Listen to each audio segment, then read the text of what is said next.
Hello बच्चों, नमस्कार। कैसे हो सभी लोग? आप सब बढ़िया होंगे, घर पे पढ़ाई कर रहे होंगे अपने मज़े में।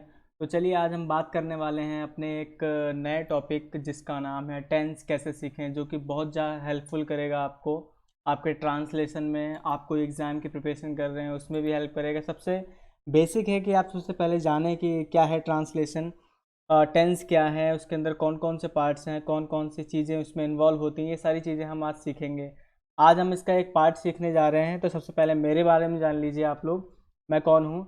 मेरा नाम दीपक मौर्य है। मेरे को 1 साल हो गए हैं पढ़ाते पढ़ाते। इस समय मैं एमएससी में हूँ। मैं एक अन अकेडमी एजुकेटर भी हूँ और साथ ही मैं एक न्यूट्रिशनिस्ट भी हूँ। चलिए बात करते हैं अपने टॉपिक के बारे में। हम देखेंगे अपने सबसे पहले टेंस के बारे में। टेंस क्या है, टेंस किसको शो करता है बच्चों? टेंस शो करता है अपने टाइम को। और टाइम, टेंस बताता है कि टाइम क्या चल रहा है, कब बीता, कब आएगा, ये सब के बारे में टाइम बेसिकली बताता है। तो हमारे जो टेंस हैं वो 3 भाग में डिवाइड किए गए हैं: present tense, past tense and future tense. Present tense का मतलब वो करंट का टाइम शो करता है, मतलब जो इस टाइम चल रहा है उसका टाइम शो करता है। प्रेजेंट टेंस 4 टाइप के होते हैं। सॉरी, यहाँ पे बच्चों गलत लिख उठा है। ये बेसिकली होते हैं हमारे 4 टाइप के। 4 टाइप के होते हैं। इसमें क्या होता है बच्चों, आप लोग जानेंगे। प्रेजेंट इंडेफिनिट मतलब जो कि शो करते हैं हमारा जो तुरंत हुआ है, करंट टाइम। प्रेजेंट कंटिन्यूअस जो चल रहा है इस समय। प्रेजेंट परफेक्ट का मतलब बच्चों कि जो अभी अभी भी रिसेंटली बीता हुआ है। और प्रेजेंट कंटिन्यूअस का मतलब जो हल्का सा बीत भी चुका है और अभी हो भी रहा है। तो चलिए देखते हैं कि प्रेजेंट इंडेफिनिट में क्या होता है बच्चों। प्रेजेंट इंडेफिनिट टेंस में बिल्कुल सिंपल सेंटेंस आते हैं, जैसा कि एक एग्जांपल है उसके अंदर रूटीन एक्शन आते हैं, जैसा कि regular action. I come here daily, मतलब रेगुलर एक्शन का मतलब रोज़ होने वाले काम। मैं रोज़ यहाँ आता हूँ, उसका एग्जांपल देखो मैंने लिखा हुआ है, आई कम हेयर डेली, मतलब डेली मैं यहाँ आता हूँ। इरेगुलर एक्शन होते हैं जैसे अर्थ के कम्स इन जापान। ये सिंपल सेंटेंस बने हुए हैं बच्चों। अब चलते हैं अपने नेक्स्ट स्लाइड पर। उसमें हम देखेंगे कुछ हैबिट्स भी होती हैं इसके अंदर। हैबिट्स जैसे कि हे स्मोक्स। हे स्मोक्स मतलब वो स्मोक करता है। ये भी हमारा एक इंडेफिनिट सेंटेंस है। यूनिवर्सल ट्रूथ बच्चों, मतलब जो कभी बदला नहीं जा सकता, जैसे कि the sunrise in the east, मतलब सन पूरब में उगता है, सूरज पूरब में उगता है, इसको बदला नहीं जा सकता। ये यूनिवर्सल ट्रूथ है बच्चों। तो आप देख रहे हैं यूनिवर्सल ट्रूथ है ये। अब पहले कुछ जान लेते हैं। अगर टेंस बनाना है आपको तो उससे पहले आप जान ले कि क्या है सिंगुलर सब्जेक्ट, क्या है प्लूरल सब्जेक्ट। सिंगुलर सब्जेक्ट बच्चे वो होते हैं जिनमें एक ही लोग काम करें, या नाउन हो जो कि सिंगुलर हो। जैसे कि ही सी इट, ये क्या करते हैं? ये सिंगुलर काम करते हैं बच्चों, ये सिंगुलर पर्सन है। और फिर ये प्लूरल सब्जेक्ट मतलब ये कई सारे गैदर। आई एक कौन सा अपवाद है। आई प्लूरल में आता है। दे हो गया, यू हो गया, वी हो गया, ये सारे क्या हैं बच्चे? प्लूरल सब्जेक्ट, मतलब कई लोग मिलकर काम करते हैं। अब आते हैं बच्चों मेन वर्ब पे। मेन वर्ब क्या है? बेसिकली मेन वर्ब बच्चों वो है जो काम, जो काम बच्चों आप समझ रहे हैं, जो काम हम कर रहे हैं उसको ही क्या कहा जाता है? Main verb. जैसे कि मैं आम खा रहा हूँ, तो मैं क्या कर रहा हूँ? कौन सा काम कर रहा हूँ? खाने का काम कर रहा हूँ। तो which works done by the subject, यानी जो सब्जेक्ट के द्वारा काम किया गया है बच्चों, उसे ही क्या कहा जाता है? मेन वर्ब कहा जाता है, या तो कह लो एक्शन कहा जाता है। तो बच्चों ये बातें आपको ध्यान रखनी है बेसिकली, तो आप अच्छे से पढ़ पाएंगे इन सब चीज़ों को। अब देखते हैं हम बच्चों अपने नए चीज़ के बारे में। तो अब क्या है हेल्पिंग वर्ब? हेल्पिंग वर्ब क्या है इसे देख लेते हैं बच्चों। हेल्पिंग वर्ब है, ये क्या करती हैं? सेंटेंस को फॉर्म करने में हेल्प करती हैं और साथ ही साथ कुछ टाइम को भी शो करती हैं। टाइम को शो करने का मतलब है बच्चों, जैसे कि अगर आईएनजी लगेगा, अभी हम आगे पढ़ेंगे, कुछ पास्ट टाइम शो करेंगे, कुछ प्रेजेंट टाइम को शो करती हैं, कुछ कंटिन्यूस चल रही है, मतलब जो भी चल रहा है टाइम उसको शो करती हैं। तो कई सारी चीज़ें हैं जो हेल्पिंग वर्ब उसमें भी शो करती हैं। कुछ आते हैं बच्चों क्वेश्चन वर्ड। क्वेश्चन वर्ड आप अवेयर होंगे, पहले इसे जानते होंगे। क्वेश्चन वर्ड वेयर मतलब कहाँ, व्हेन मतलब कब, हु मतलब कौन, हाउ मतलब कैसे, हुम मतलब किसका। ये सब चीज़ें हैं जो आपको जाननी चाहिए। बेसिकली क्या होता है बच्चों, तो ये सब चीज़ें आपको इस सेंटेंस बनाने में हेल्प करेंगी।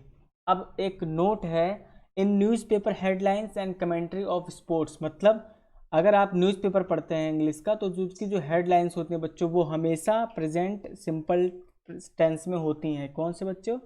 सिंपल प्रेजेंट टेंस में ही होती है। और जो स्पोर्ट्स जैसे क्रिकेट वगैरह की कमेंट्री हो रही होती है, तो वहाँ पे बच्चों हमारा सिंपल हमारा वहाँ पे भी सिंपल प्रेजेंट टेंस ही यूज किया जाता है बच्चों।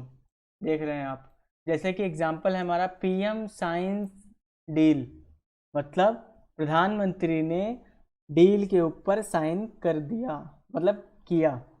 अब ये होता है कि प्रेजेंट में ही इसे शो किया जाता है, बच्चों समझ रहे हैं? तो अब आता है हमारा पहला सेंटेंस जिसका नाम है प्रेजेंट इंडेफिनिट। अब इसको देखेंगे कि कैसे बनाया जाता है। तो अब सबसे पहला है हमारा प्रेजेंट इंडेफिनिट सिंपल सेंटेंस। तो इसका फॉर्मूला क्या होता है? सबसे पहले सब्जेक्ट आएगा बच्चों जो काम कर रहा है, फिर आएगा मेन वर्ब जिसके ऊपर काम किया जा रहा है, उसके साथ हम जोड़ेंगे एस या ई एस या वर्ब की 5 फॉर्म। वर्ब 5 मैं अभी बताऊंगा आपको नेक्स्ट वीडियो में, वर्ब फॉर्म क्या होती हैं, वर्ब क्या होती हैं, सब बताऊंगा। ऑब्जेक्ट आएगा, ऑब्जेक्ट मतलब जिसके ऊपर काम किया जा रहा है। अब एक बार ध्यान से सुनिए, सब्जेक्ट जो काम कर रहा है, ठीक है बच्चों, और ये कौन सा काम कर रहा है आप रिलेट करते चलिए। देखिए सब्जेक्ट ये कौन सा काम कर रहा है, तो मेन वर्ब होगी, क्योंकि मेन काम वही होगा जो कर रहा होगा। और किसके ऊपर काम किया जा रहा है, ये चीज़ यहाँ पे रिलेट करो। अब कौन से समय में काम हो रहा है, ये चीज़ दर्शा देगी। समझ रहे हैं बच्चों? तो एक चीज़ एक दूसरे से इंटरलिंक है, सब्जेक्ट जो काम कर रहा है, मेन वर्ब जिस पे काम कौन सा काम कर रहा है, और ऑब्जेक्ट जिस पर काम हो रहा है। जैसे ही हमारा सब्जेक्ट है, ईट्स, ईट तो बेसिकली हमारा मेन वर्ब है, यानी खाने का काम कौन कर रहा है? ही कर रहा है, ईटिंग मतलब खाने का काम। इसके साथ हमने एस लगा दिया जो कि हेल्पिंग वर्ब है, मतलब अभी खा रहा है। और मैंगो, तो वह आम खाता है। क्या खाता है बच्चों? आम खाता है, वह आम खाता है। तो कौन सा काम कर रहा है वो? खाने का। किसके ऊपर काम किया जा रहा है? आम के ऊपर। आई होप बच्चों आपको ये समझ में आया होगा। सिंपल सेंटेंस बिल्कुल ऐसे फॉर्मूले से बने होंगे। ये फॉर्मूला याद करना आपको बहुत ज़्यादा ज़रूरी है बच्चों, तो आप इसको याद करिए।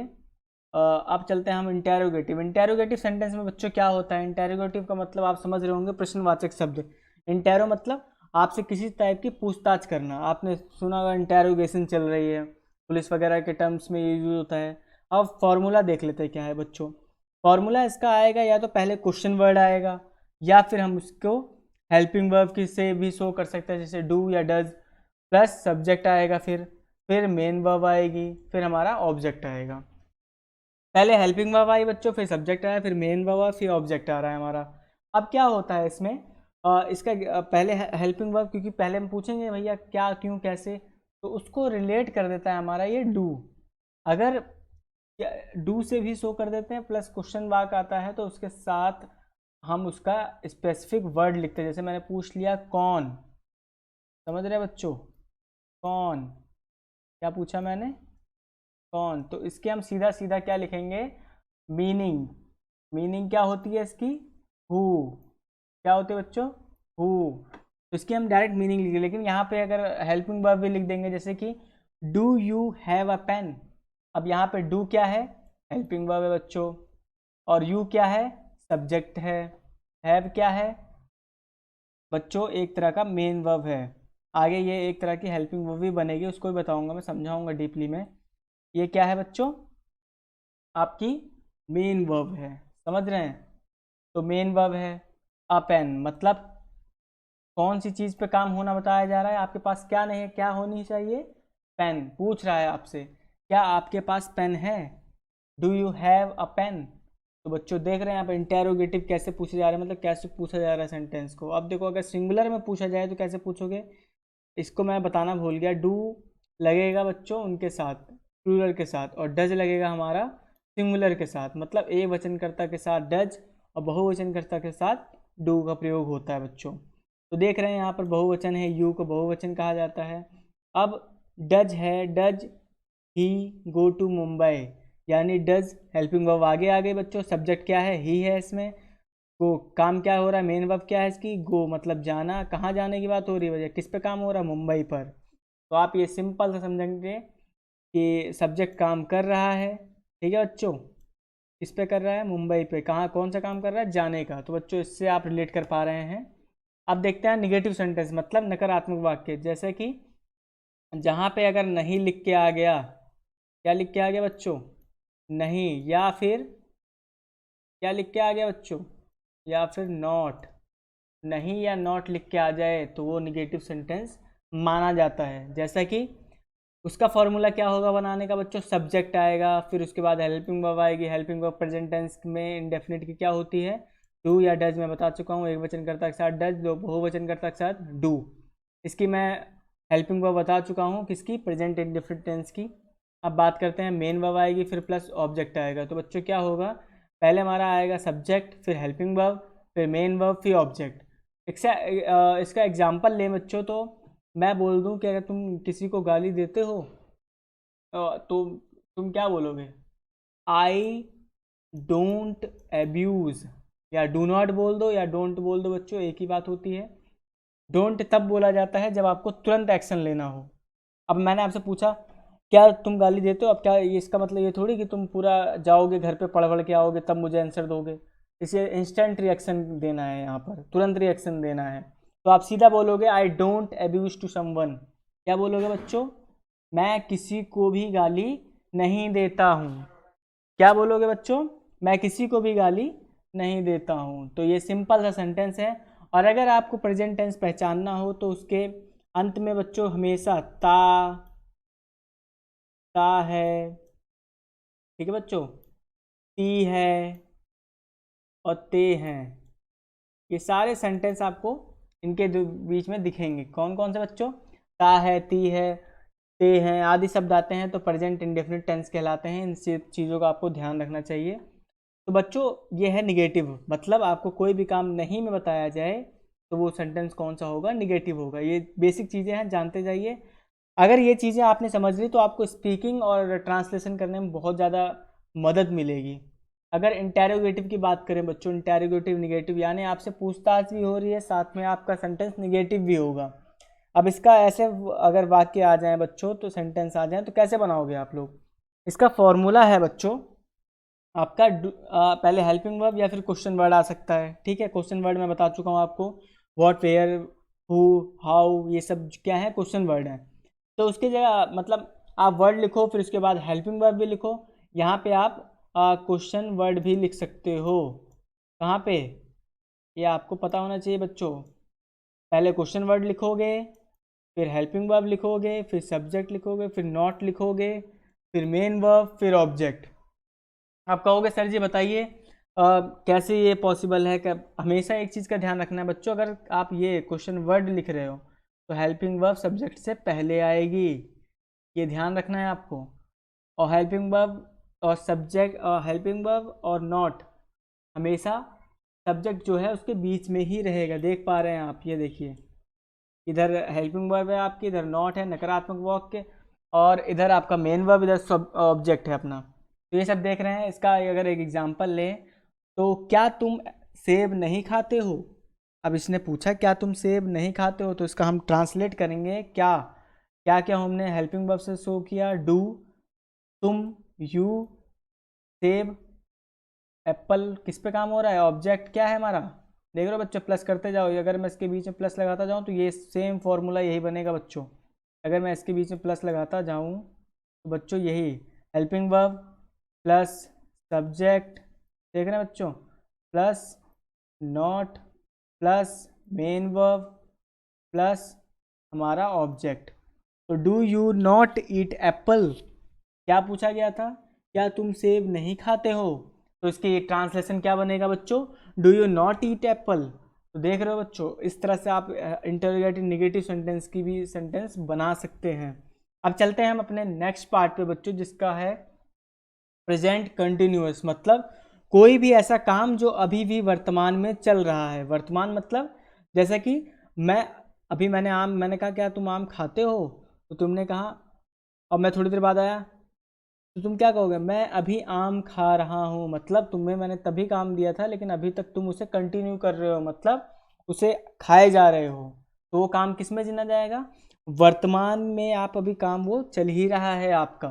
इसमें हेल्पिंग वर्ब बच्चों क्या होगी, एक वचनकर्ता के साथ इज, बहुवचनकर्ता के साथ आर। इसका ध्यान रखना है, ये बहुत बेसिक चीज़ है।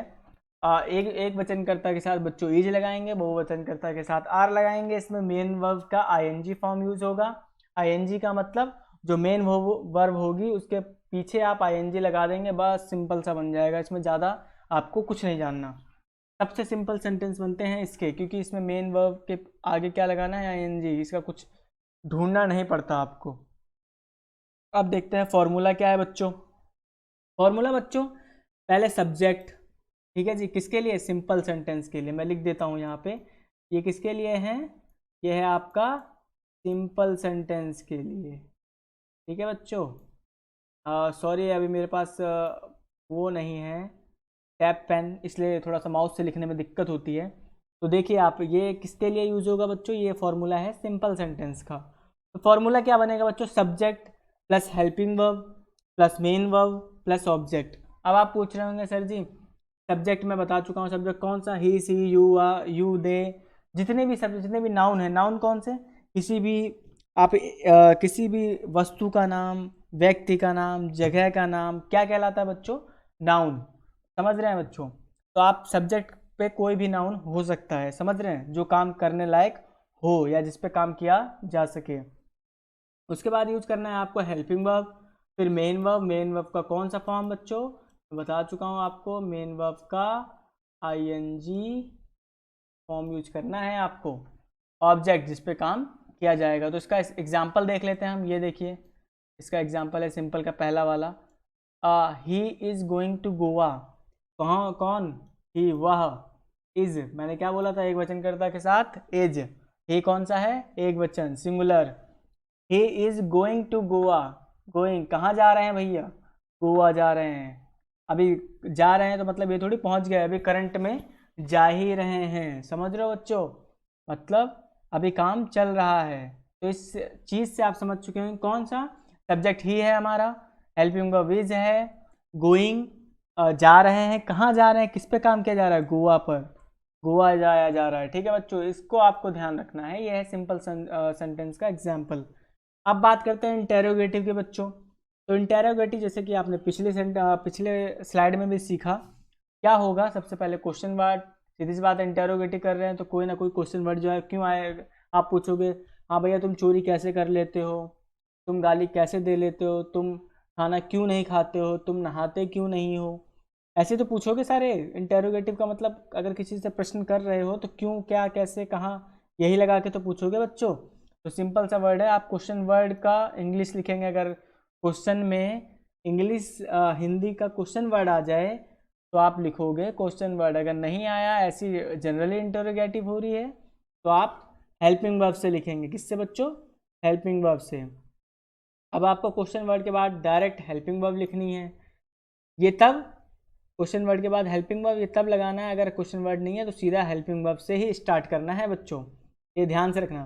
फिर है question word, helping verb plus subject plus main verb plus object. ये सारी चीज़ें आप देख लीजिए। सब्जेक्ट जो काम कर रहा है, मेन वर्ब जिससे जो काम किया जा रहा है, और ऑब्जेक्ट जिस पर काम किया जा रहा है।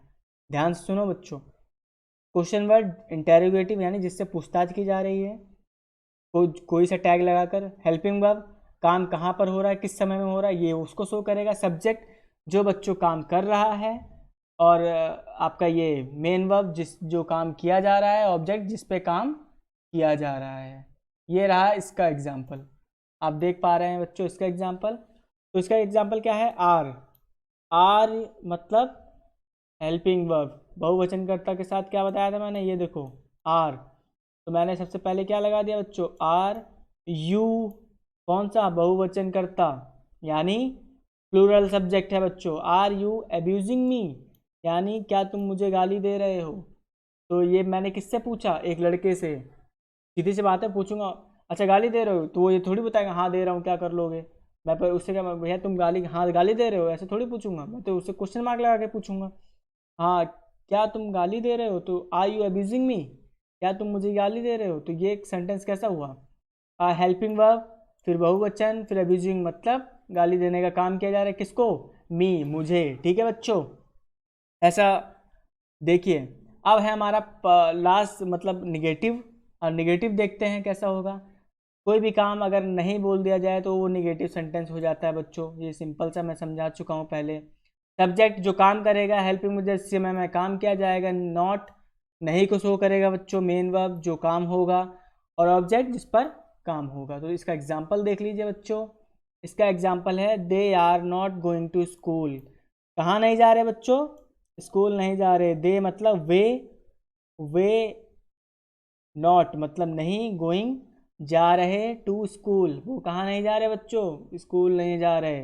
लास्ट हमारा एग्जाम्पल है, लास्ट फॉर्मूला है क्वेश्चन वर्ड यानी इंटेरोगेटिव नेगेटिव साथ में आएगा।